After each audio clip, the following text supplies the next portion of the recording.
అందరికీ shalom. Hashem యొక్క మహాకృపను బట్టి మన గత ఆదివారము మనం వచ్చినప్పుడు ప్రపంచ మానవాళిపై దేవుని ప్రణాళిక ఏమై ఉన్నది అనే విషయాలని మనము కొన్ని ధ్యానం చేసి ఉన్నాం. దాన్ని కంటిన్యూ చేస్తూ ఈ రాత్రికాల సమయంలో మనం ఈ యొక్క తోరా స్టడీని ప్రారంభిస్తూ ఉన్నాం.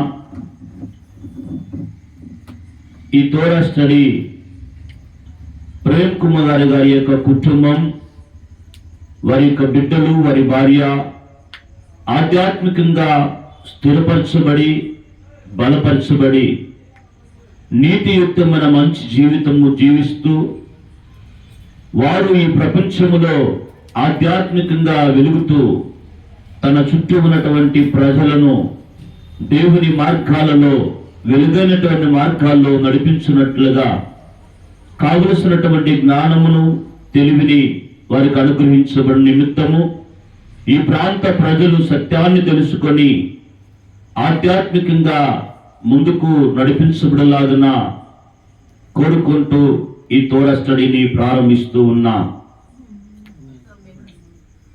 చూడండి, గత వారములో మనము నేర్చుకున్నటువంటి విషయాలు. సృష్టి ప్రారంభంలో దేవుడు ఆదాము గారిని చేయటం జరిగింది. ఆదాము గారి యొక్క జనరేషను ఒకరి తరువాత ఒకరు వారి యొక్క బిడ్డలు వారికి కలుగుతూ ఉన్నప్పుడు ఏ విధంగా వారు ఆధ్యాత్మికమైనటువంటి ఆ స్థాయిని కోల్పోతూ వచ్చారు, దేవునికి దూరం అవుతూ వచ్చారు అనేటువంటి విషయాలని మనము ధ్యానం చేశాం. మనం ఆ విషయాలు మనం నేర్చుకుంటూ ఆదాము గారి నుండి 7వ వాడైనటువంటి హానోకు గురించి మనం ధ్యానం చేశాము. హానోకు దేవునితో నడవటాన్ని బట్టి దేవుడు అతన్ని తీసుకొని వెళ్ళారు అని చెప్పేసి మనం నేర్చుకుని ఉన్నాం. హానోకు గారి తరువాత 3వ తరమైనటువంటి నోవా గారి గురించి మనము ధ్యానం చేశాం. అవన్నీ మనం నేర్చుకుంటూ ఆదాము గారికి ఎన్ని ఆజ్ఞలు ఇవ్వడం జరిగిందని మనం చెప్పుకున్నా. 6 ఆజ్ఞలు ఇవ్వడం జరిగింది. అది ఎలా ఏంటి అనేటువంటి విషయాలు గత వారములో మనం ధ్యానం చేశాం. ఎందుకు అనంటే, దేవుడు ఈ ప్రపంచాన్ని నాశనం చెయ్యాలి అని అన్నప్పుడు ఏ విషయాలను ఆయన పరిగణనలోనికి తీసుకొని ఈ ప్రపంచ ప్రజలు వారి యొక్క చెడుతనము భూమి మీద గొప్పది అని, అది దేవుని యొక్క సన్నిధిలో చెడిపోయి ఉంది అని, ఆనాటి ప్రపంచము అంతా కూడా బలత్కారముతో నింపబడి ఉందని దేన్ని బట్టి వాళ్ళు చెప్పడం జరిగింది అనంటే, అంతకు ముందు ఉన్నటువంటి జనరేషన్కి దేవుడు కొన్ని విషయాలు చెప్పారు. చెప్పడాన్ని బట్టి ఆ విషయాల్లో వారు తప్పిపోయారు కాబట్టి దేవుని యొక్క అంతం అనేది వారి దగ్గరికి వచ్చిందని మనం నేర్చుకొని ఉన్నాం. కాబట్టి ఈ యొక్క రోజు దాన్ని కంటిన్యూ చేస్తూ మనము మాట్లాడుకున్నాం. అలాగా నోవా గారికి 7వ ఆజ్ఞ ఇవ్వడం జరిగింది. వారు జలప్రలయంలో అద్భుతంగా వారు కాపాడబడ్డారు. చాలా గొప్ప గొప్ప అద్భుతం. ఒకే ఒక కుటుంబము ఆ ప్రపంచంలో ఆదాము గారి నుండి నోవా గారి వరకు ఎన్ని తరాలు అని చెప్పామో? 10 తరాలు. ఈ 10 తరాలలో ఒకే ఒక కుటుంబము సృష్టికర్తతో కనెక్ట్ అయ్యి, విశ్వానికి రాజు తన పితృడైనటువంటి ఆదాము గారిని చేసినటువంటి ఆ దేవునితో వారు కనెక్ట్ అయ్యి నడవటం అనేది జరిగింది. మరి ఆ రోజుల్లో అందరూ జీవించలేదా అంటే చాలా మంది జీవించారు. చాలా మంది ప్రజలు ఉన్నారు ఆ యొక్క దినముల యందు. అయితే దేవుడు నోవా గారి గురించే ఎందుకు అలాగా మాట్లాడుతూ ఉన్నారంటే చెప్పాం కదా, ఆ తరము వారిలో నోవా గారు నిందారహితుడై ఉన్నాడు. అది అక్కడ పాయింట్. ప్రపంచ ప్రజలతో మనం ఉన్నామా? ప్రపంచ ప్రజలతో పాటు మనము కొట్టుకొని వెళ్ళిపోతున్నామా? నలుగురితో అన్నట్లుగా మనము వెళ్ళిపోతున్నామా? సృష్టికర్త నిర్ణయించినటువంటి ఆ మార్గములో మన జీవితాలను మనము నడిపించుకుంటున్నామా అనేది ఇక్కడ చాలా ఇంపార్టెంట్ అయినటువంటి విషయం. ఎప్పుడైతే ఆ విషయము ఏ వ్యక్తిలో మిస్ అవుతాదో, ఏ కుటుంబములో మిస్ అవుతాదో, ఆ కుటుంబము ఆ వ్యక్తి సృష్టికర్త యొక్క ప్రణాళికలో నుంచి ప్రక్కకి వెళ్ళిపోతాడు. అది మనం గమనించాలి. సో ఈరోజు మనము మాట్లాడుకుంటూ ఉంటే నోవా గారు యొక్క పిల్లలు ఎంతమంది? ముగ్గురు. షేము, హాము, యాపేతు. వీరి ముగ్గురు కూడా వాళ్ళ నాన్నగారితో పాటు జలప్రళయము యొక్క ఆ నాశనము నుండి అద్భుతంగా వారు కాపాడబడి ఓడలో వారు సంరక్షించబడి తిరిగి వారు మరలా ఓడలో నుంచి బయటికి వచ్చారు. ఈ ముగ్గురు కూడా వారి తర్వాత వచ్చేటువంటి ఆ జనరేషన్కి, వారి పిల్లలకి వీళ్ళ ముగ్గురు కూడా చాలా ఆదర్శవంతమైనటువంటి వారుగా వారు ఉండాలి. ఎందుకు? వారితో పాటు కలిసి జీవించిన ప్రపంచము ఆల్రెడీ నాశనం అయిపోయింది. దేవుని మార్గాలను వారు చెరిపివేసుకున్నారు కాబట్టి, సృష్టికర్త యొక్క ప్రణాళికలో నుంచి వారు వేరైపోయారు కాబట్టి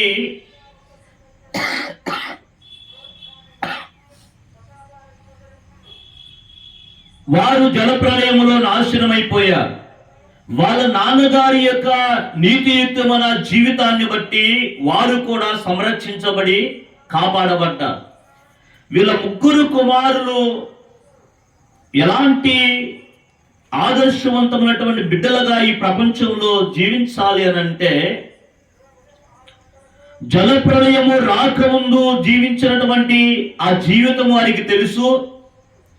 వారితో పాటు కలిసి బ్రతికి విచ్చలవిడి జీవితానికి అలవాటు పడి సృష్టికర్త యొక్క ఉద్దేశముల నుంచి వేరైపోవడాన్ని బట్టి నాశనం అయిపోతున్నటువంటి వారిని వారు చూచారు. ఇప్పుడు ఒక క్రొత్త జీవితాన్ని వారు ప్రారంభిస్తున్నారు సృష్టికర్త యొక్క ఉద్దేశాన్ని బట్టి. ఒక ప్రక్క వాళ్ళకి భయం, అయ్యో ఒకవేళ దేవుని యొక్క విషయములో మేము ఏదైనా పొరపాటు చేస్తే మాకు కూడా ఒకవేళ శిక్ష వస్తుందేమో అన్నటువంటి భయముతో వాళ్ళు జీవితాన్ని ప్రారంభించారు. చాలా కొద్ది కాలంలోనే వారి యొక్క జనరేషన్స్ అలాగా మరలా చీకటి ప్రపంచం యొక్క మాయలో పడిపోయారు. చెప్తున్నా కానీ అరే ఇది సరైనటువంటి విషయం కాదు, ఇది సరైనటువంటి జీవితం కాదు, ఇలా జీవించడాన్ని బట్టే, ఇలా తిరుగుబాటు చేయడాన్ని బట్టే, ఇలాగా మీకు నచ్చిన త్రోవలో మీరు వెళ్ళబట్టే గత ప్రపంచము నాశనమైపోయిందని చెప్పినా ఎవడు చూశాడు ఆ ప్రపంచాన్ని? మేమేమైనా చూసామా ఆ ప్రపంచాన్ని అన్నట్లుగా ఆనాటి ప్రజలు మరలా వారి వారి మార్గాల్లో వారు వెళ్ళిపోతూ ఉన్నారు. తరువాత మనం 11వ అధ్యాయానికి మనం వచ్చినప్పుడు 11వ అధ్యాయంలో మనకి ఒక భయంకరమైనటువంటి బాబెల్ టవర్ కట్టడం అనేది జరుగుతుంది. ఎందుకు మన భయంకరం అన్నమనంటే, వీళ్ళందరూ ఏకమై వచ్చారు కానీ దేవుని యొక్క ఉద్దేశము నిమిత్తం వారు ఏకమవ్వలేదు. ఒకటిగా వచ్చారు, అద్భుతమైనటువంటి కట్టడాన్ని వాళ్ళు కట్టడం ప్రారంభించారు.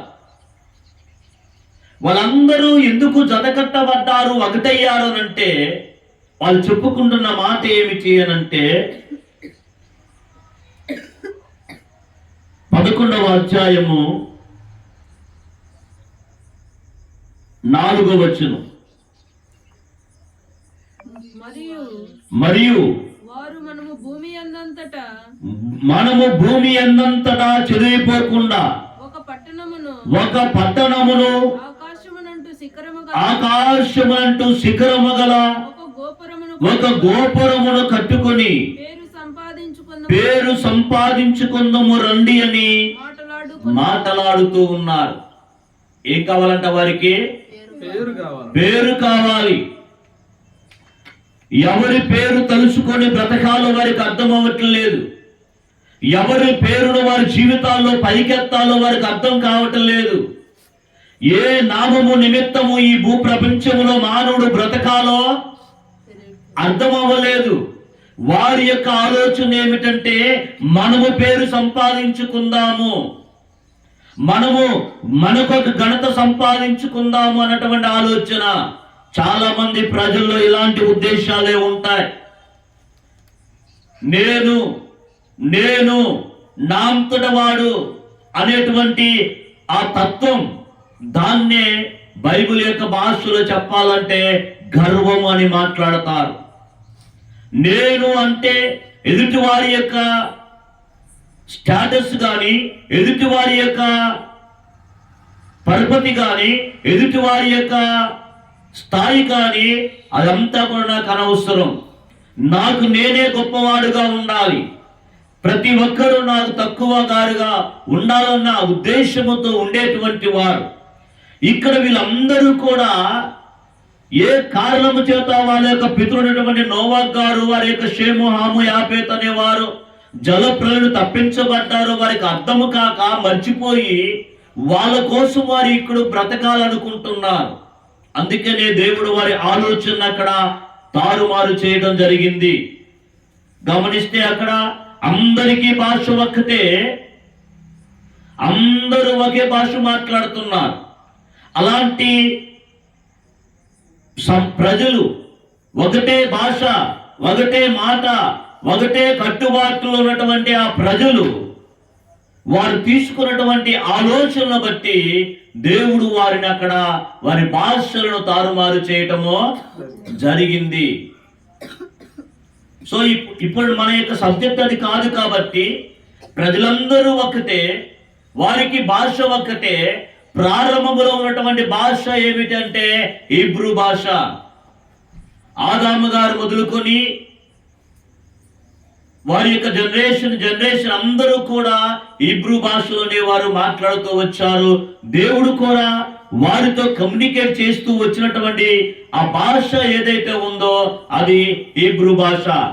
ఇప్పుడు మన ప్రపంచంలో ఉన్న నానా రకాల ఈ భాషలు, ఈ విషయాలన్నీ కూడా ఈ 11వ అధ్యాయములో దేవుడు తారుమారు చేయడాన్ని బట్టి వచ్చినటువంటి భాషలు. కాబట్టి మనము ఆ విధంగా మనం ముందుకు వెళ్ళినట్లయితే ఆదాము గారు మొదలుకొని నోవాహు గారి వరకు 10 జనరేషన్స్, నోవాహు గారు మొదలుకొని అబ్రహాము గారి వరకు 10 జనరేషన్స్, అంటే 10 తరాలు. చూడండి, మొట్టమొదటి 10 తరాలలో ఒకే ఒక్క వ్యక్తి నిలబడుతున్నాడు, దేవుని యొక్క చిత్తాన్ని భూమి మీద జరిగిస్తూ, దేవుని కొరకు ఒక నీతియుక్తమైన జీవితం జీవిస్తూ, దేవుడు యొక్క ప్రపంచానికి తను తాను వెల్లడి చేసుకునే సమయం వచ్చినప్పటికీ నేను నీతియుక్తమైన జీవితం జీవించడాన్ని బట్టి దేవుడు ఈ ప్రపంచాన్ని కనికరిస్తాడు అన్న ఉద్దేశంతో బ్రతికినటువంటి ఒక వ్యక్తి. అలాగే నోవాహు గారి యొక్క తరువాత మనం ఆలోచించినట్లయితే మనకి అబ్రహాము గారి యొక్క చరిత్ర మనకి ప్రారంభమవుతుంది ఒక గొప్ప అద్భుతమైనటువంటి రీతిలో. అబ్రహాము గారు షేము సంతతిలో నుంచి వచ్చినటువంటి వ్యక్తి. ఎవరిలో నుంచి వచ్చారమ్మా? ఎంతమంది? నోవాహు గారికి కుమారులు ముగ్గురులో ఒక వ్యక్తి అయినటువంటి షేము సంతతిలో నుంచి వచ్చినటువంటి వ్యక్తి అబ్రహాము గారు. చాలా మంది అనుకుంటారు అబ్రహాము గారితో దేవుడు మాట్లాడింది 12వ అధ్యాయంలోనని భావిస్తూ ఉంటారు. మనకి కూడా అదే బైబిల్లో మనకు అదే కనిపిస్తుంది. ఎంట్రన్స్ దేవుడు అబ్రహాం గారిని పిలవటం చూస్తా. చూడండి, ఒక వ్యక్తి దేవుని యొక్క దృష్టిలో ఎలాంటి జీవితము జీవించకపోతే దేవుడు ఆ వ్యక్తితో మాట్లాడతాడు, దేవుడు ఆ వ్యక్తిని దర్శిస్తాడు, దేవుడు ఆ వ్యక్తికి తన ప్రణాళికలని తెలియజేస్తాడు. ఈ ప్రపంచంలో ఎలాంటి విషయాలు ఉన్నాయనంటే, దేవుడు పిలిచే సమయానికి మనము డ్రింకర్స్ గానో లేకపోతే రకరకాల పాపపు యొక్క ఊబిల్లో మనం ఉంటున్నప్పుడు దేవుడు నన్ను పిలిచాడు, దేవుడు తన పని కొరకు అని చెప్పేసి చాలా మంది సాక్ష్యం ఇస్తూ ఉంటారు.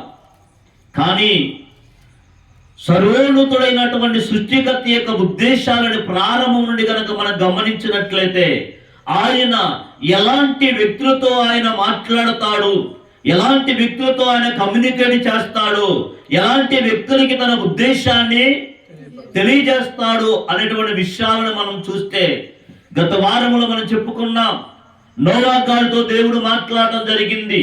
ఎందుకు? దేవుడు వచ్చి ప్రపంచంలోనికి వచ్చి చూసే సమయానికి నోవా గారు ఒక్కడే నీతియుక్తమైన జీవితము జీవిస్తున్నారు. ఆనాటి ప్రపంచం రకరకాలుగా జీవిస్తూ ఉన్నారు, రకరకాల బోధల మధ్యలో బ్రతుకుతున్నారు, రకరకాల దేవులని ఆరాధిస్తున్నటువంటి ప్రజలు ఆ కాలములో ఉన్నారు. కానీ నోవా గారు దేవుని యొక్క ప్రణాళిక నడుస్తున్నాడు కాబట్టి దేవుడు తన ఉద్దేశాన్ని నోవా గారికి చెప్పడం జరిగింది.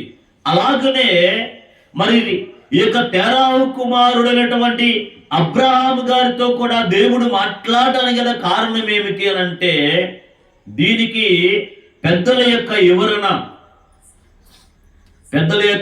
అంటే మనకి బైబిలు యూదియా పరిభాషలో, యూదియా యొక్క భాషలో వారి ప్రజలకు ఇవ్వడం జరిగింది. ఇశ్రాయేలు ప్రజలకి వారికి దేవుడు ఫలానా విషయం చెప్తూ ఉన్నప్పుడు వారికి అన్ని విషయాలు చెప్తూ ఓర్లుగా ఒక్కొక్క విషయాన్ని ఎక్స్ప్లెయిన్ చేయడం జరిగింది. దాన్ని బట్టి చాలా విషయాలు కూడా మనకి రిటర్న్ గా మనకి లేవు, కానీ ఓరల్ తోరా ఒక తరం నుండి మరొక తరానికి ఓరలుగా వస్తున్నటువంటి విషయాలు అందజేస్తూ వచ్చారు. వాటి ద్వారా మనం ఈ యొక్క బైబిల్ యొక్క విషయాలను మనం చాలా అర్థం చేసుకోవచ్చు అనేటువంటి విషయాన్ని మనం గమనించాలి. దానికే యూదియా పెద్దలు చెప్తారు, అబ్రహాం గారి యొక్క జననమే ఒక అద్భుతము అని అంటారు. అది కావాలంటే తర్వాత కాలంలో మేము ఆ సబ్జెక్ట్ మీకు ఇచ్చినప్పుడు ఆ విషయాలు తీసుకొని వస్తాము. అబ్రహాం గారి యొక్క బాల్యం ఎలా ఉండేది, అబ్రహాం గారు ఏ విధంగా ఈ ప్రపంచంలో జీవించారు అనేటువంటి విషయాలు. ఓకే, అబ్రహాం గారిని దేవుడు పిలవక మునుపు అబ్రహాం గారు వారి యొక్క తల్లిదండ్రులు ఏమై ఉన్నారు అనే విషయాన్ని మనం గమనించినట్లయితే, మనకి ఇక్కడైతే 11-12 అధ్యాయాలు మనకి ఏం కనిపించట్ల వాళ్ళ తల్లిదండ్రుల గురించి. కానీ యెహోషువ గారు దాన్ని మెన్షన్ చేస్తారు. చూడండి, యెహోషువ గ్రంథము 24వ అధ్యాయము, యెహోషువ 24వ అధ్యాయము 2వ వచనం. యెహోషువ గారు జనులందరితో ఇట్లనెను, ఇశ్రాయేలీయుల దేవుడైన హషేం చెప్పునది ఏమనగా. ఎవరన్నారు? చూడండి, యెహోషువ గారు ఏమని దేవుణ్ణి పరిచయం చేస్తా ఉన్నాడు. మనము ఆరాధిస్తున్న దేవుడు అని చెప్పాడా? మరేమంటున్నాడు? ఇశ్రాయేలీయులను అడ్రస్ చేస్తున్నాడు. ఇప్పటికే చాలా సంవత్సరాలు గడుస్తూ వచ్చింది. 40 సంవత్సరాలు మోషే గారి నాయకత్వంలో ఇశ్రాయేలు ప్రజలు జీవించారు. మోషే గారి యొక్క కాలం అయిపోయింది. తన తర్వాత శిష్యుడు యెహోషువ గారి నాయకత్వాన్ని తీసుకున్నాడు. ఇప్పుడు యెహోషువ గారు ఈ ప్రపంచానికి సర్వోన్నతుడు, సర్వ సృష్టికర్తను దేవుణ్ణి ఎలా పరిచయం చేస్తున్నాడు అని అంటే, ఆది కాలము నుండి ఇశ్రాయేలీల దేవుడైన హషేం చెప్పున్నది ఏమనగా, గుర్తుపెట్టుకోండి, ఆది కాలము నుండి ఆది కాలము నుండి మీ పితరులు అనగా అబ్రహాముకును నాహోరుకును తండ్రి అయిన తేరాహు కుటుంబకులు నది యూఫ్రటీసు అద్దరుని నివసించి ఇతర దేవతలను పూజించిరి. ఏం చేశారంట? తర్వాత చదవండి. అయితే నేను నది అద్దరు నుండి మీ పితరుడైన అబ్రాహామును తోడుకొని వచ్చి కనాను దేశమంతటా సంచరింపజేశాను. వినండి,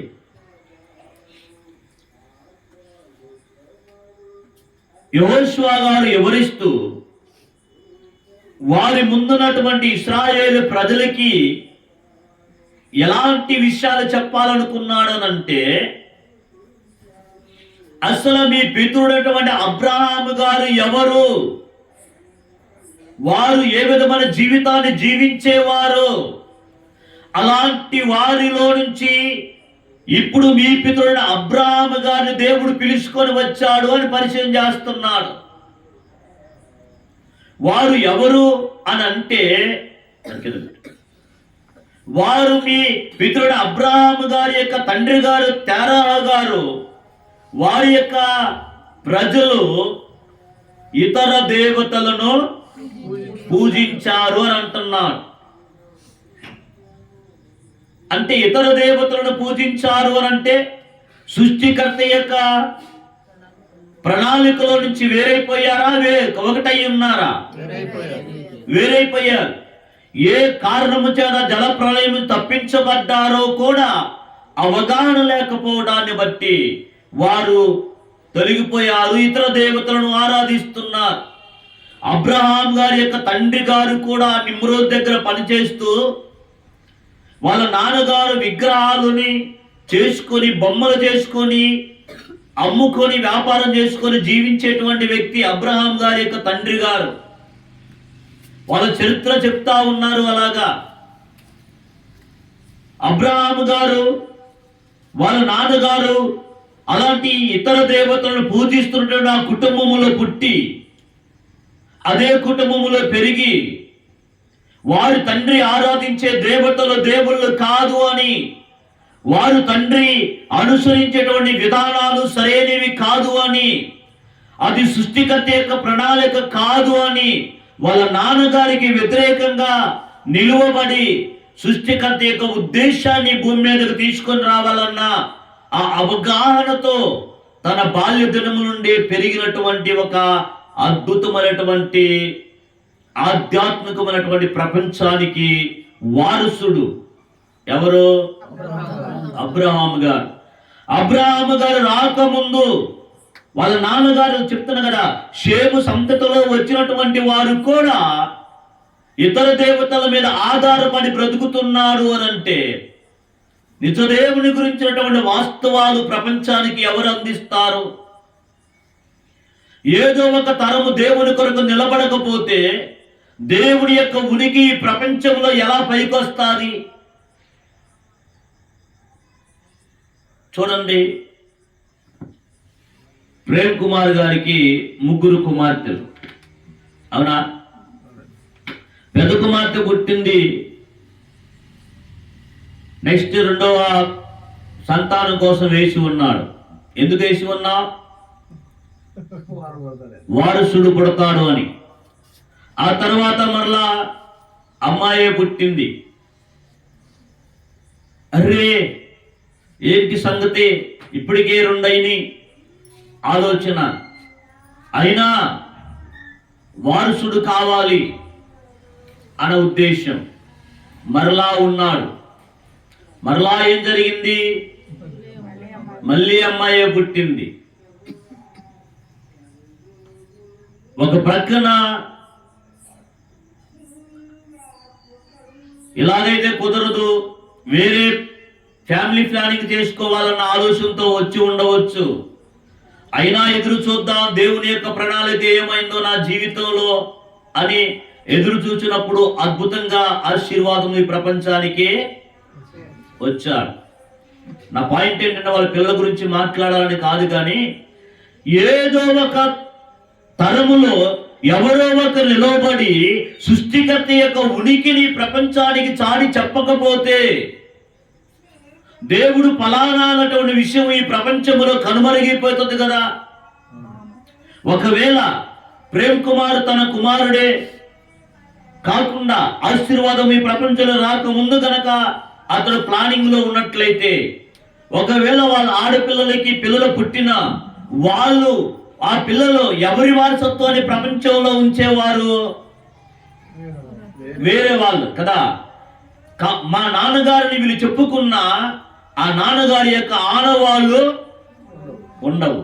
కాబట్టి సృష్టికర్త యొక్క ప్రణాళిక కూడా అదే. ప్రతి తరములో ఒక శేషాన్ని దేవుడు ఉంచుతాడు. అర్థం చేసుకోండి.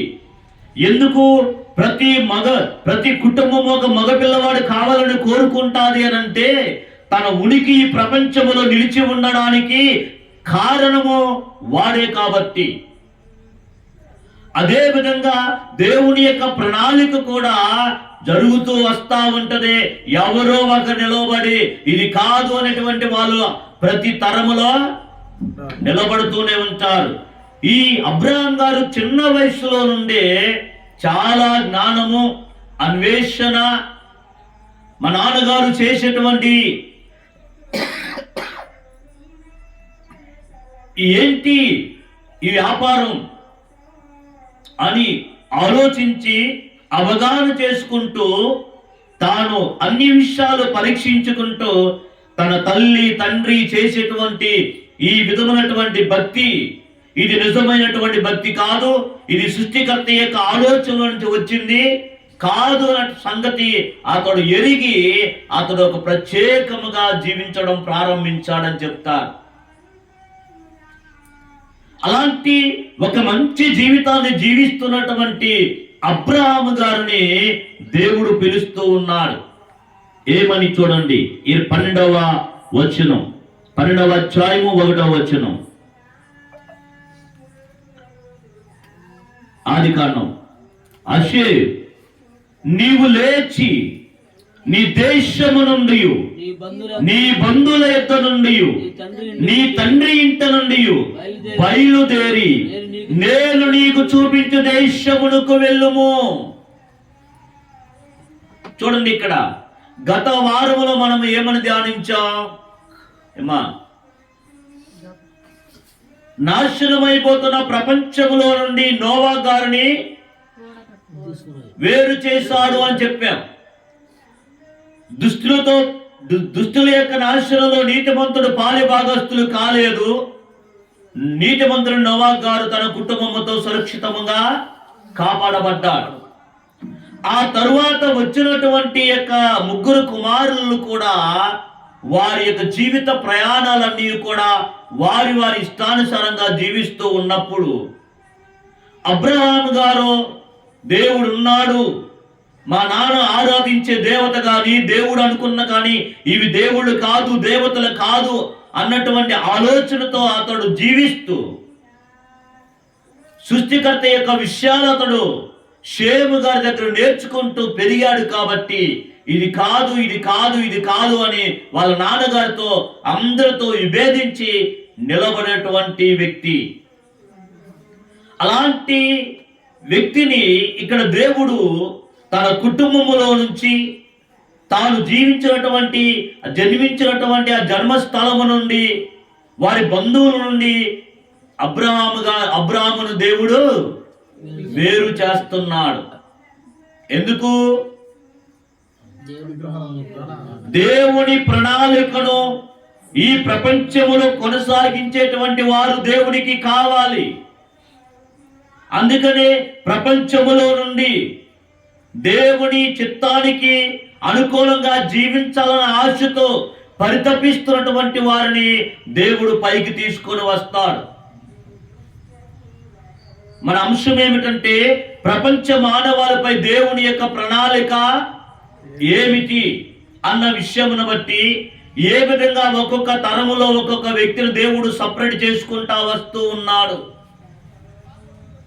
ఇక్కడ అబ్రహాము గారిని దేవుడు సపరేట్ చేస్తున్నాడు. ఆనాటి ప్రపంచములో నుండి దేవుని కొరకు బ్రతకాలనుకున్న వ్యక్తిని, దేవుని కొరకు జీవించాలనుకున్న వ్యక్తిని దేవుడు సపరేట్ చేస్తా ఉన్నాడు. అందుకని అంటున్నాడు ఇక్కడ, నువ్వు లేచి నీ దేశము నుండి, నీ బంధువుల యొద్ద నుండి, నీ తండ్రి ఇంట నుండి బయలుదేరు అని అంటున్నాడు. ఎందుకు?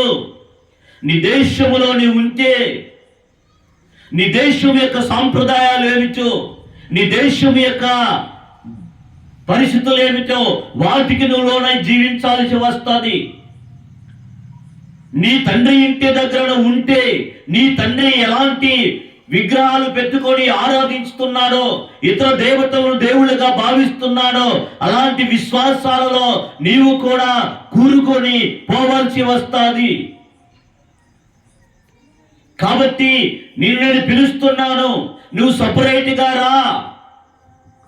ప్రపంచ ప్రజలు నడిచేటువంటి త్రోవల్లో నుంచి నీవు బయటికి రా. ప్రపంచ ప్రజలు అనుకున్నటువంటి అబద్ధపు బోధల్లో నుంచి నీవు బయటికి రా. నేను నిన్ను ఆశీర్వదిస్తాను అని చెప్పడం జరుగుతుంది.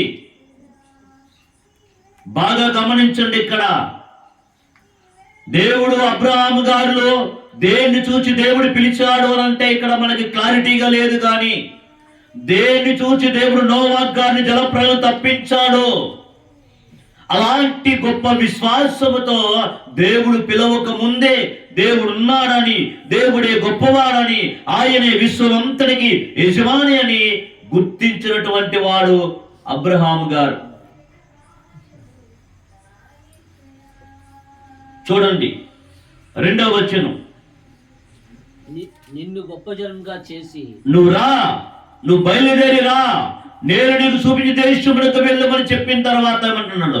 నిన్ను గొప్ప జనముగా చేస్తాను, నిన్ను ఆశీర్వదించి నీ నామమును గొప్ప చేస్తాను, నీవు ఆశీర్వాదముగా ఉందువు, నేను ఆశీర్వదించే వారిని ఆశీర్వదించదును, నేను దూషించే వారిని చెప్పించదును, భూమి యొక్క సమస్త వంశములు నీ యందు ఆశీర్వదించబడునని అబ్రాహాముతో అనగా అంటున్నాడు. అదేమిటి? భూలోకములోని వంశములని అబ్రహాము గారి మూలముగా, అబ్రహాము గారి యొక్క సంతాన మూలముగా ఆశీర్వదించబడటం ఏమిటి? అలాగే ఆశీర్వదించే దేవుడే అయితే అబ్రహాము గారి వారి బంధువుల్లోనే ఉంచి వాళ్ళ దేశంలోనే ఉంచి దీవించవచ్చు కదా. అబ్రహాము గారు కలిగి ఉన్న విశ్వాసమే గొప్పది అని దేవుడు అక్కడ సాధింపు చేయొచ్చు కదా.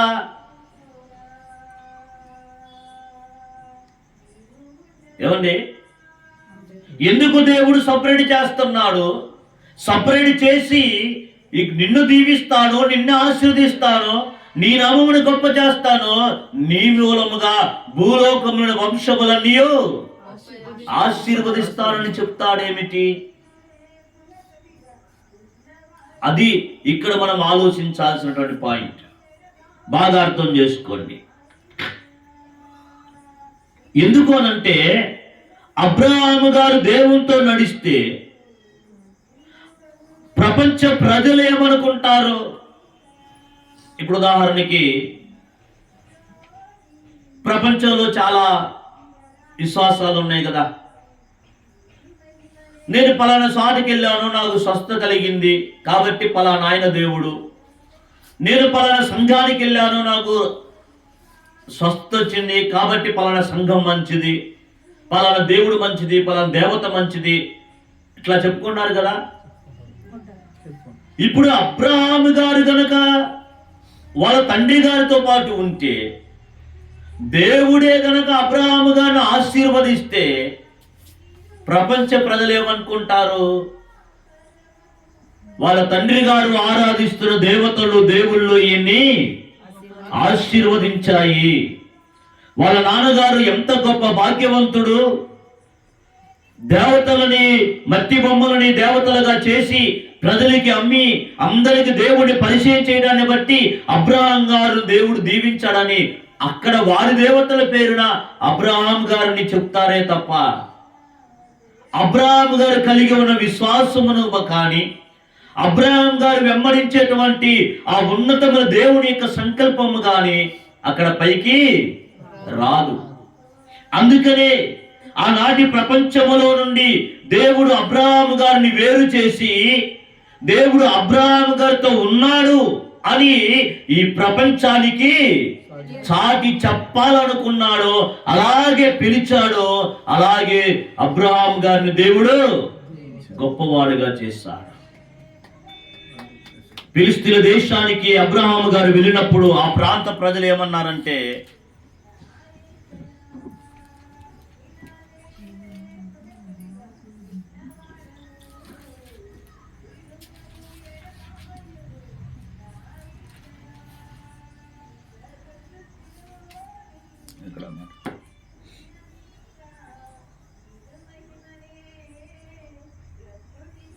అబ్రహాం గారు నువ్వు మహారాజు అయి ఉన్నావు.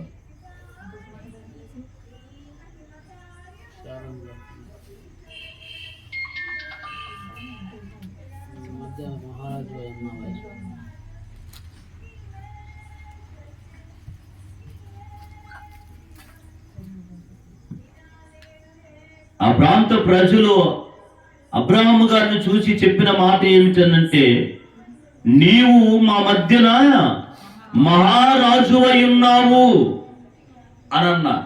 ఏమన్నారు? మహారాజు అయి ఉన్నావు అని చెప్పారు. అట్లాగన అబ్రహాము గారు ఏ ప్రాంతానికి వెళ్ళినా అబ్రహాం గారు కలిగి ఉన్నటువంటి దేవుని యొక్క నామము పైకెత్తబడతా ఉంది. అన్య ప్రదేశాల్లో అబ్రహాం గారు సంచారము చేస్తూ ఉన్నప్పుడు ఓకే, మనం ముందుకు వెళ్దాం. అబ్రహాం గారి గురించి మనం మాట్లాడటానికి చాలా విషయాలు ఉన్నాయి కాబట్టి ఇక్కడ గమనిద్దాం. 17వ అధ్యాయము ఆదికాండం 17:1. అబ్రహాం గారిని దేవుడు పిలిచిన తర్వాత చదవండి 1-2 వచనాలు. అబ్రహాము 99 ఏండ్లు గలవాడైనప్పుడు హషేము అతనికి ప్రత్యక్షమై ఎప్పుడు 99 సంవత్సరాలు వచ్చినప్పుడు హషేము అతనికి ప్రత్యక్షమై నేను సర్వశక్తి గల దేవుడను నా సన్నిధిలో నడుచుచు నిందారహితుడవై ఉండుము అని అంటున్నాడు. తరువాత నాకును నీకును మధ్య నా నిబంధనను నియమించి నిన్ను అత్యధికముగా అభివృద్ధి పొందించదనని అతనితో చెప్తూ ఉన్నాడు. ఏమన్నాడు ఇక్కడ? నాకు నీకు మధ్య నిబంధన. ఎవరెవరికి? ఇస్రాయేలుకి రాజైనటువంటి దేవునికి అబ్రహాం గారితో ఇక్కడ నిబంధన. మరి ప్రజలందరూ ఉన్నారు కదా, మరి వాళ్ళందరి పరిస్థితి ఏమిటి? వాళ్ళందరూ అక్కడ ఆగిపోయారు. ఎప్పుడైతే అబ్రహాం గారిని నోవాహు సంతానములో నుండి షేము యొక్క సంతానములో నుండి వచ్చినటువంటి 10వ తరమైనటువంటి అబ్రహాం గారిని దేవుడు బయటికి పిలిచాడో ఆ ప్రపంచమంతా అక్కడ ఆగిపోయింది. వారిలో నుండి ఇప్పుడు అబ్రహాం గారు వేరై విశ్వానికి రాజుతో కనెక్ట్ అయి నడుస్తున్నాడు. అందుకనే దేవునితో ఉన్నవాడికి నిబంధన గాని దేవునితో లేని వాడికి నిబంధన లేదు.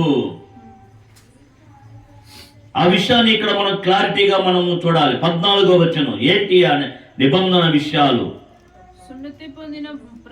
ఒక్క నిమిషం.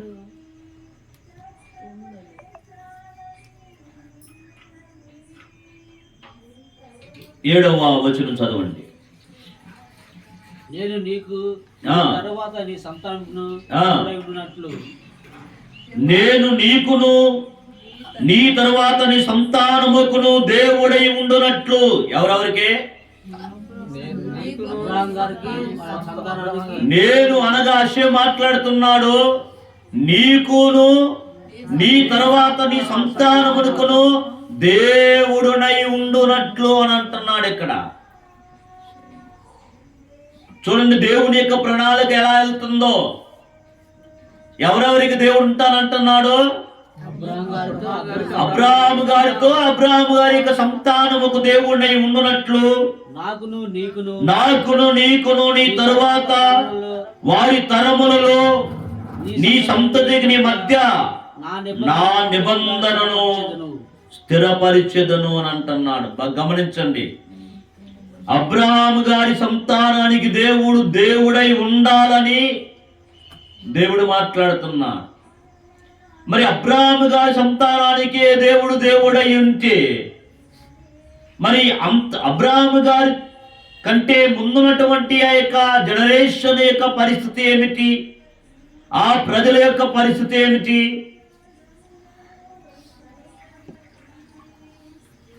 మిమ్మల్ని అడుగుతున్నాను కదా. ఇప్పుడు కొన్ని వేల మంది ప్రజలు ఉన్నారు. వాళ్ళందరూ అబ్రాహాం గారిని పిలిచి నేను నీకు దేవుణ్ణి నీ సంతానానికి దేవుణ్ణి ఉంటాను అని అంటే మరి వాళ్ళందరి పరిస్థితి ఏమిటి?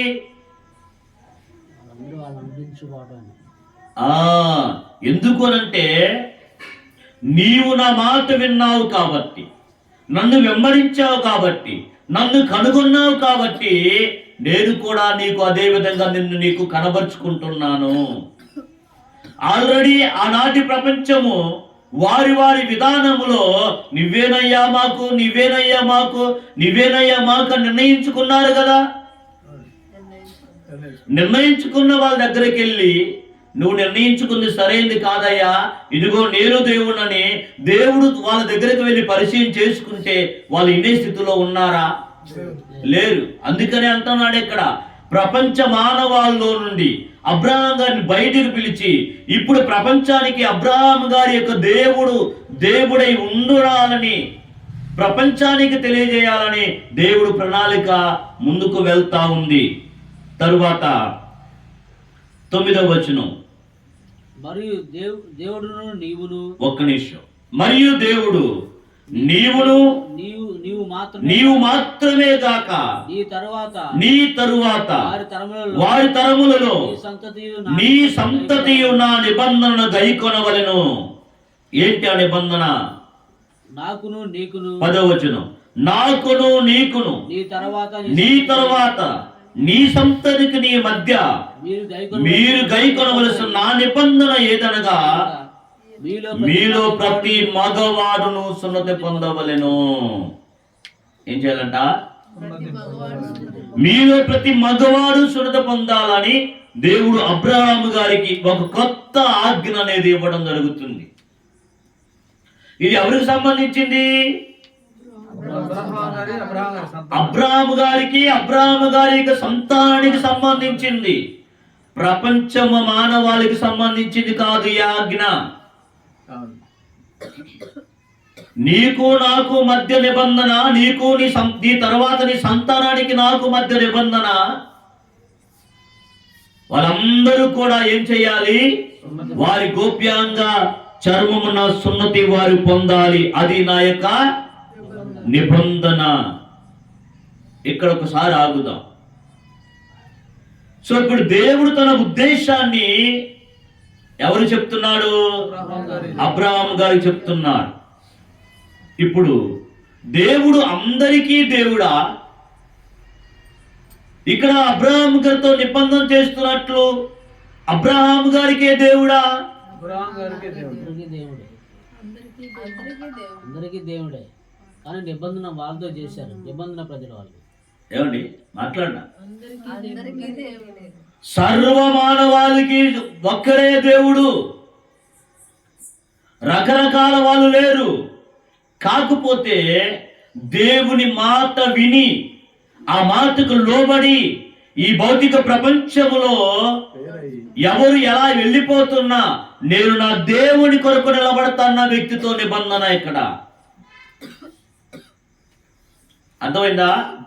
సో అప్పటి వరకు ఉన్నటువంటి ప్రజలు దేన్ని వారు అనుసరిస్తూ వస్తున్నారు అనంటే, ఆదాము గారికి 6 ఆజ్ఞలు ఇవ్వడం జరిగింది, నోవా గారికి 7వ ఆజ్ఞ ఇవ్వడం జరిగింది. అప్పటికి ఎన్ని ఆజ్ఞలు అయ్యాయి? 7 ఆజ్ఞలు అయ్యాయి. అప్పటి వరకు ఉన్నటువంటి ప్రపంచము 7 ఆజ్ఞలను పాటిస్తూ ఉండాలనేది దేవుని యొక్క సంకల్పం. ఆ సంకల్పంలో నుంచి మానవులు తప్పిపోయారు కాబట్టి అబ్రహాము గారు ఆ 7 ఆజ్ఞల యొక్క జ్ఞానములో నడుస్తున్నాడు కాబట్టి అబ్రహాము గారిని దేవుడు బయటికి పిలిచి ఇప్పుడు 8వ ఆజ్ఞగా అతనికి సున్నతిని ఇవ్వడం జరుగుతుంది. ఈ సున్నతి అనేది గతమున్నటువంటి ప్రజలకు సంబంధించింది కాదు, కేవలము అబ్రహాము గారి యొక్క సంతానానికి మాత్రమే చెందినటువంటిది ఈ యొక్క సున్నతి అనేటువంటిది. సో ఇప్పుడు అబ్రహాము గారు 7 ఆజ్ఞలను పాటిస్తూ ఈ ఆజ్ఞను కూడా అబ్రహాము గారు పాటించాలి. ఏ ఆజ్ఞ? సున్నతి అనేటువంటి విషయం బాగా అర్థం చేసుకోండి. 17వ అధ్యాయము 15వ వచనాన్ని మనం చదువుతున్నాం ఇక్కడ. ఆ తర్వాత అంతకుముందు దేవుడు అబ్రాము అనేటువంటి పేరుని అబ్రహాముగా మార్చాడు. ఏం చెప్పాను? అబ్రాము అనేటువంటి పేరు అబ్రహాముగా మార్చాడు. మార్చిన తరువాత సున్నతి యొక్క విషయాలు చెప్పడం జరిగింది. ఆ తరువాత మరి అప్పటి వరకు అబ్రహాము గారికి పిల్లలు ఉన్నారా? లేరా?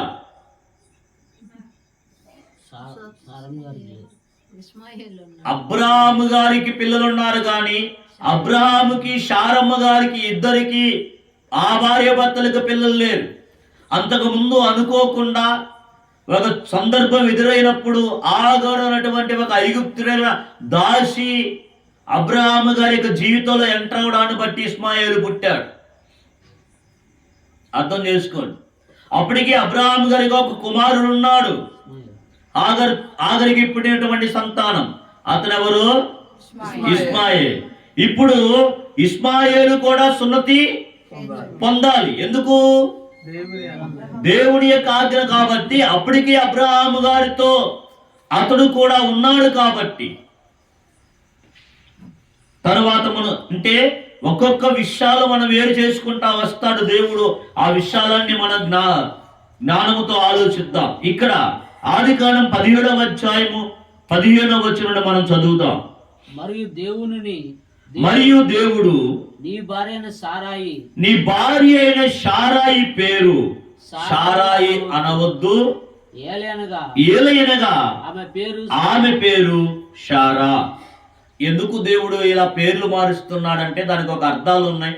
ఎప్పుడైనా సరే మనకు అవకాశం వచ్చినప్పుడు ఆ పేర్లు ఎందుకు మార్చాడు, ఆ పేర్లు మారటానికి గల అర్థం ఏమిటి, ఆ పేరు మార్చిన తర్వాత ఏం పేర్లు వచ్చాయి ఏంటి అనే విషయాల తర్వాత ఎప్పుడైనా మనం సందర్భం వచ్చిన ప్రతి దానికి చాలా చాలా ఎక్స్ప్లెనేషన్ ఉన్నాయి. పేరు మార్చాడంటే దేవుడు ఓరకనే పేరు మార్చలేదు. తర్వాత 16 నేను ఆమెను ఆశీర్వదించి, చూడండి, ఆమె పేరు శారా అని చెప్తూ నేను ఆమెను ఆశీర్వదించి ఆమె వలన నీకు కుమారుని కలుగజేసేదను, నేను ఆమెను ఆశీర్వదించెదను, ఆమె జనములకు తల్లి అయి ఉండును, జనముల రాజులు ఆమె వలన కలుగుదురని అబ్రహాముతో చెప్తున్నాడు దేవుడు. ఇక్కడ ఆమె శారాయి ఆమె పేరు శారా అంటే సరిపోయింది కదా. మరి ఆమెను గురించి ఎందుకు అంత ఎక్స్ప్లెయిన్ చేసుకుంటా వస్తున్నాడు దేవుడు? మీకు అర్థమవుతుందా?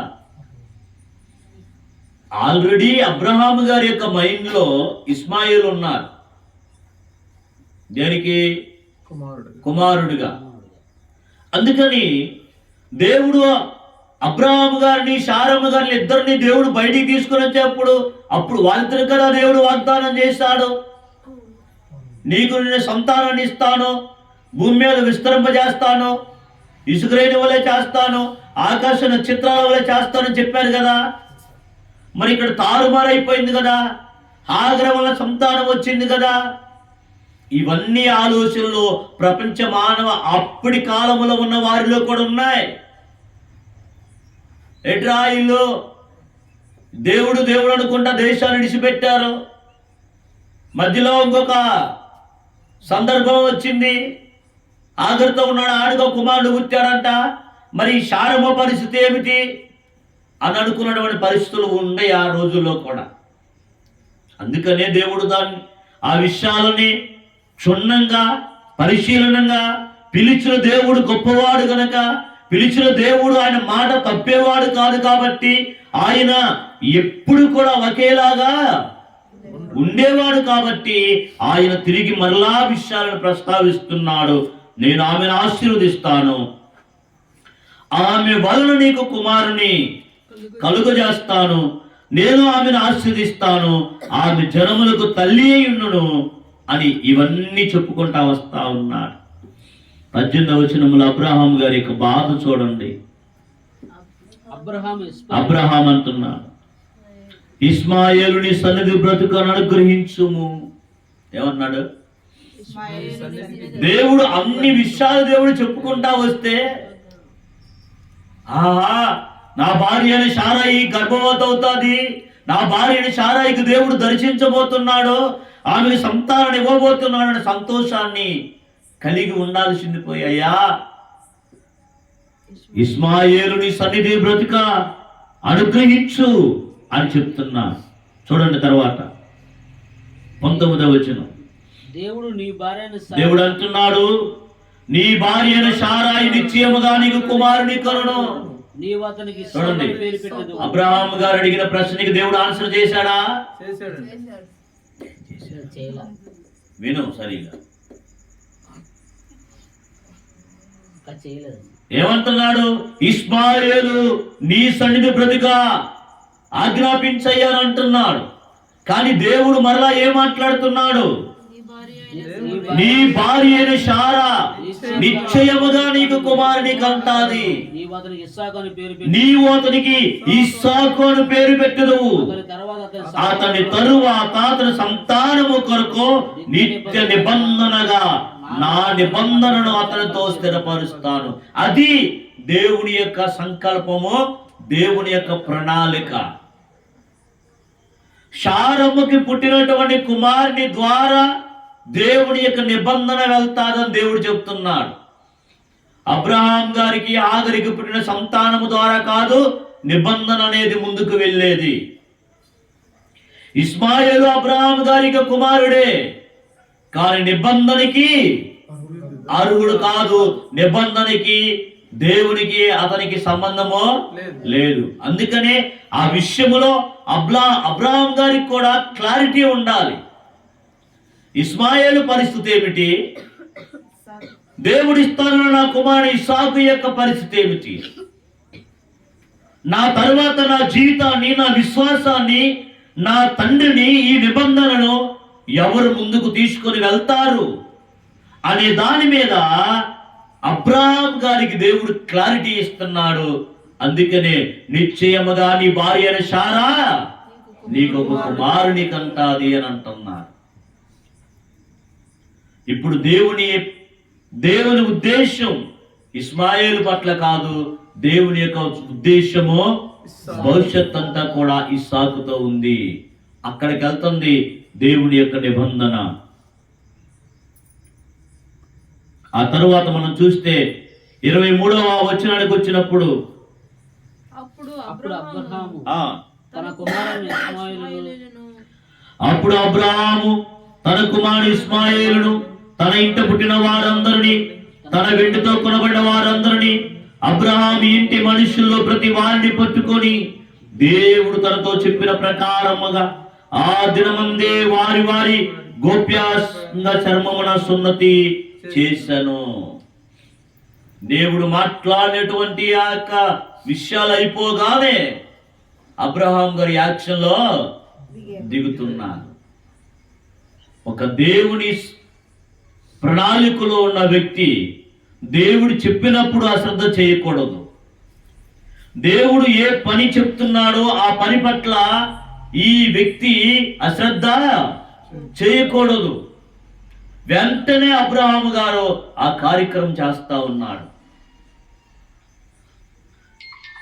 అయిపోయింది. అదే అధ్యాయము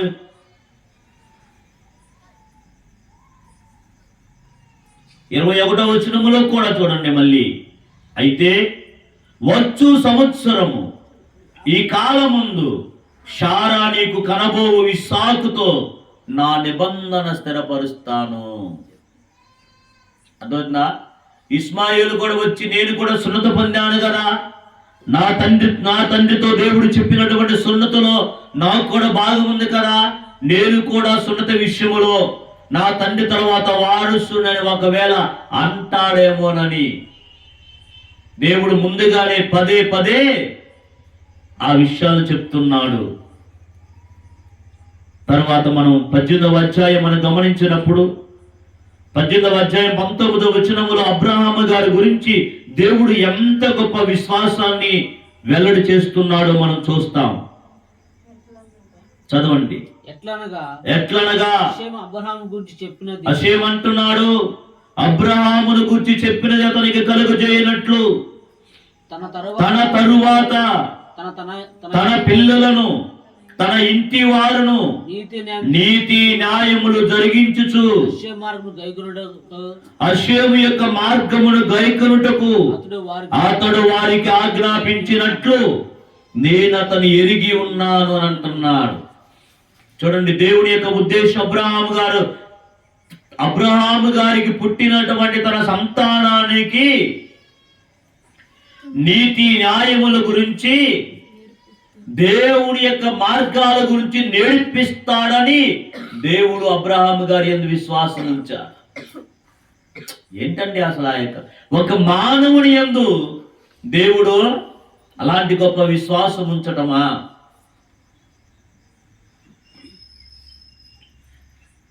అదే కదా ఇశ్రాయేలు తర్వాత కాలములో అబ్రహాము గారు ఇస్సాకు గారితో చెప్పడం జరిగింది. ఇస్సాకు గారు యాకోబు తన కుమారుల 12 మందితో వారందరూ కూడా సృష్టికర్తను వెంబడించారు కదా. వాళ్ళందరూ ఏం చెప్తున్నారు? మీరు కూర్చున్నప్పుడు, లేచినప్పుడు, నిలబడినప్పుడు, పడుకున్నప్పుడు మీరు దేవుని కోసమే మీరు మాట్లాడుకోవాలన్న స్థాయికి వాళ్ళు వచ్చి నిలబడ్డారా లేదా? అబ్రహాము గారి యొక్క సంతానం గురించి దేవుడు ఎలాంటి ఆలోచన చేశారో అబ్రహాము గారు తర్వాత తన జనరేషన్కి ఆ విధమైనటువంటి గట్టి మార్గాన్ని వారి ఎదుట వేశాడో వారందరూ కూడా అద్భుతమైన రీతిలో ఆ విధంగా నడుచుకుంటా వచ్చారు.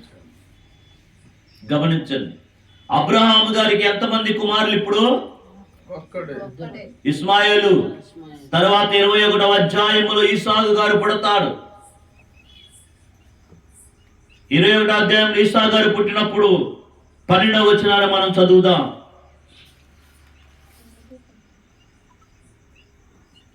ఇస్సాకు గారు పుట్టినప్పుడు హాగర్ని శారమ్మ ఎల్లగొట్టిందంట. ఎవరిని? హాగర్ని ఎల్లగొట్టింది. మరలా అబ్రహాం గారు వాళ్ళిద్దరికి మళ్ళీ మాటలు వస్తా ఉన్నాయి. చూడండి 10వ వచనం. ఈ దాసిని దీని కుమారుని వెళ్ళగొట్టు. శారమ్మ అంటుంది, ఈ దాసిని దీని కుమారుని వెళ్ళగొట్టుము. ఈ దాసిని ఇదేంటి? ఈ దాసిని నీ కుమారుని అంటుందా? ఈ దాసిని దాని కుమారుణ్ణి. ఏంటి ఆ మాట? దీని కుమారుడు ఏంటి అనంటే ఆ దాసి ఎవరు? ఓరలతో ఎక్స్ప్లెయిన్ చేస్తారు పెద్దలు. ఆ దాసి ఐగుప్తీరా. ఎప్పుడైతే ఐగుప్తీరాల యొక్క హాగరు గర్భవతి అని తెలుసుకుందో శారమ్మ ఆమెకి సీపైపోయింది.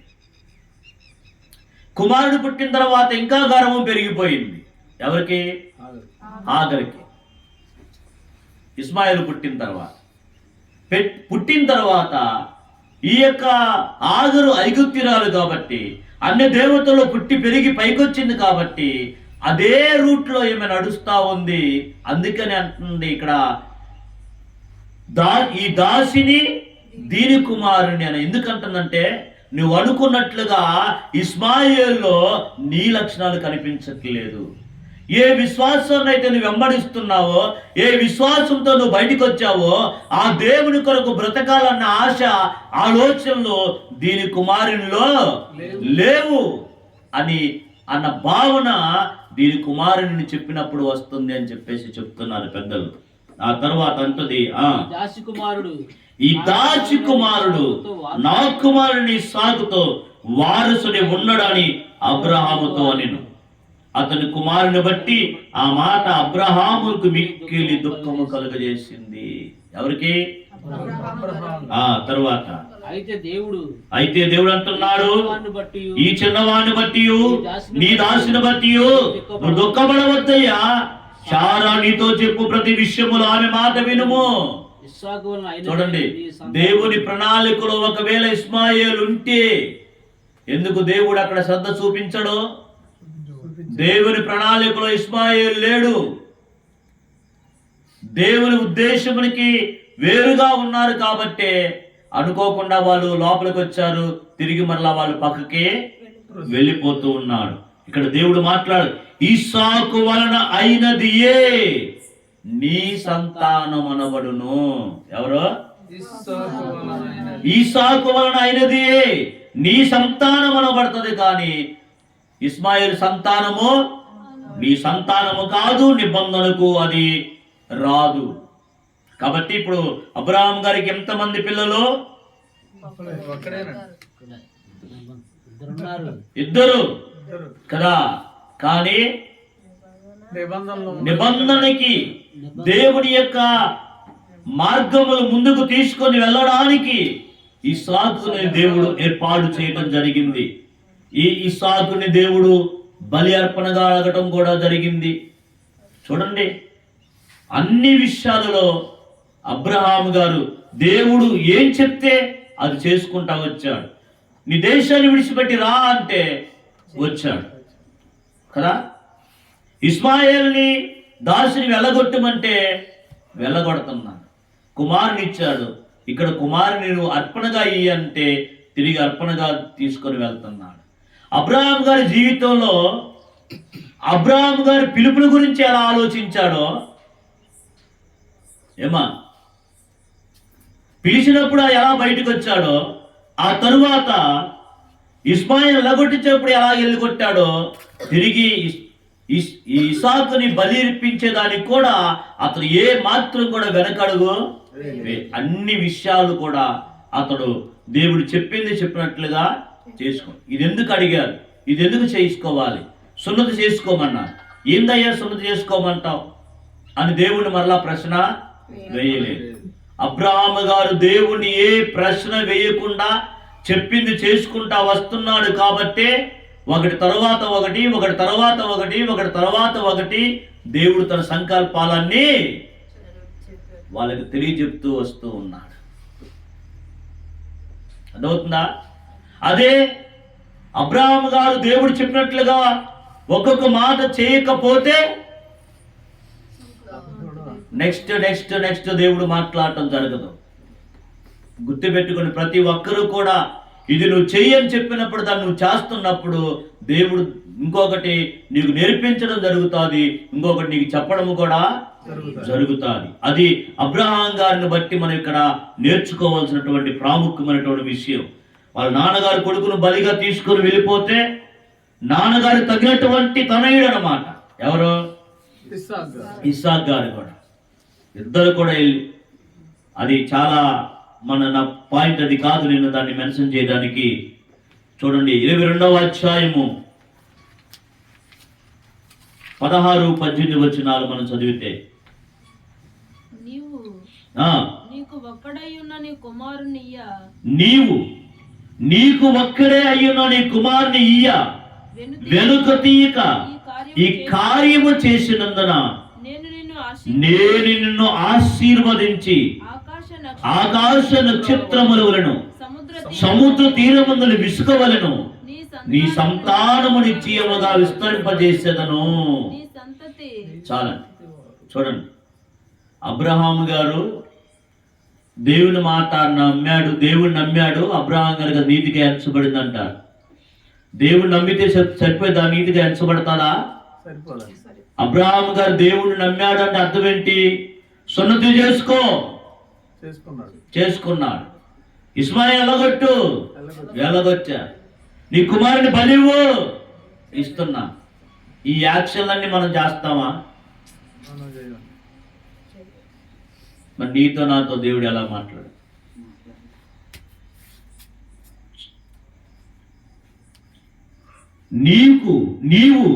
నీకు ఒక్కడే అయ్యున నీ కుమారుని వెనుక తీయక ఈ కార్యం చేశావు కాబట్టి, అంతకు ముందు దేవుడు చెప్పిన బ్లెస్సింగ్ ని మరలా ఇక్కడ ఇస్తూ ఉన్నాడు. నేను నిన్ను ఆశీర్వదించి ఆకాశ నక్షత్రములే సముద్రమున ఇసుకవలే లాగా చెప్తూ 18వ వచనం, నీవు నా మాట వినినందున భూలోకములోని జనములన్నీ నీ సంతానము వలన ఎవరంట? దీని గురించి మన గత క్లాసులోనే మాట్లాడాడు. అబ్రహాము గారిని దేవుడు దీవిస్తూ అబ్రహాము గారితో పాటు ప్రపంచ మానవులో ఉన్నటువంటి వాళ్ళందరి కోసం మాట్లాడుతున్నాడు అని చెప్పేసి క్లాస్ తీసుకున్నాను మీకు ఒకసారి కదా. కాబట్టి నేర్చుకోండి. ప్రపంచ మానవాళి యొక్క బ్లెస్సింగ్ ఎక్కడుంది అని అంటే ఇక్కడ ఉంది. ఏమన్నాడు ఇక్కడ? నీవు నా మాట వినినందున భూలోకములను జనములన్నీ నీ సంతానము వలన ఆస్వాదించబడతాయి. అంతకు ముందేమన్నాడు? నీ సంతానమును ఆశీర్వదించి ఆకాశ నక్షత్ర. ఇదే అబ్రాహాము గారి యొక్క సంతానము ఈ ప్రపంచములో దీవెనకరంగా ఆశీర్వాదకరంగా ఉన్నప్పుడు వారి సంతానము ద్వారా ప్రపంచ మానవాళి యొక్క ఆశీర్వాదం కూడా ముడిపడి ఉంది. వాళ్ళ ఆశీర్వాదం లేకుండా ప్రపంచ మానవాళి ఆశీర్వాదం అనేది లేదు కాక లేదు. అదే ఇక్కడ మనము జ్ఞాపకం చేసుకోవాల్సింది. కాబట్టి బాగా గమనించండి. ప్రపంచంలో నుంచి అబ్రహాం గారిని వేరు చేస్తున్నాడు. ఇస్మాయిల్ను కూడా దేవుడు పక్కన పెట్టాడు. ఆ తరువాత ఇస్సాకు గారు పుట్టారు. ఇస్సాకు గారితో దేవుడు నిబంధన చేస్తున్నాడు. 26వ అధ్యాయము. ఈ క్లాసు మరలా కంటిన్యూ చేస్తాము. 26వ అధ్యాయము 4వ వచనం. ఏలయనగా నీకును అనగా ఇస్సాకును నీ సంతానముకును ఈ దేశములని ఇచ్చి నీ తండ్రి అయిన అబ్రాహాముతో నేను చేసిన ప్రమాణము నెరవేర్చి ఆకాశ నక్షత్రముల వలె నీ సంతానమును విస్తరింపజేసి ఈ దేశములన్నీ నీ సంతానములకు ఇచ్చెదను. నీ సంతానము వలన, చూసారా, నీ సంతానము వలన సమస్త భూలోకంలోనే సమస్త జనులు ఆశీర్వదించబడతారు అని అంటున్నారు. అబ్రహాం గారి తరువాత ఇస్సాకు గారితో దేవుడు డైరెక్ట్ గా మాట్లాడుతున్నాడు. మాట్లాడంటాడు 5వ వచనంలో, ఏలైనగా అబ్రహాము నా మాట విని నేను విధించిన దాని నా ఆజ్ఞలను నా కట్టడలను నా నియమములను గైకొనని చెప్పాను. అర్థమైందా? అబ్రహాము గారితో దేవుడు ఎందుకు మాట్లాడాడు? అబ్రహాము గారు ఇక్కడ దేవుని యొక్క ఆజ్ఞలు, దేవుని యొక్క కట్టడలు, దేవుని యొక్క నియమములన్నీ అబ్రహాము గారు పాటించుకుంటా వచ్చాడు. కాబట్టి అబ్రహాం గారితో మాట్లాడి అబ్రహాము గారికి దీవెనిచ్చి లేక 100వ సంవత్సరములో ఇస్సాకు గారిని కూడా ఇవ్వడం జరిగింది. దేవుడు చెప్పినట్లుగా చేస్తున్నాడు. దేవుడు చెప్పినట్లుగా వారు నడుస్తున్నారు.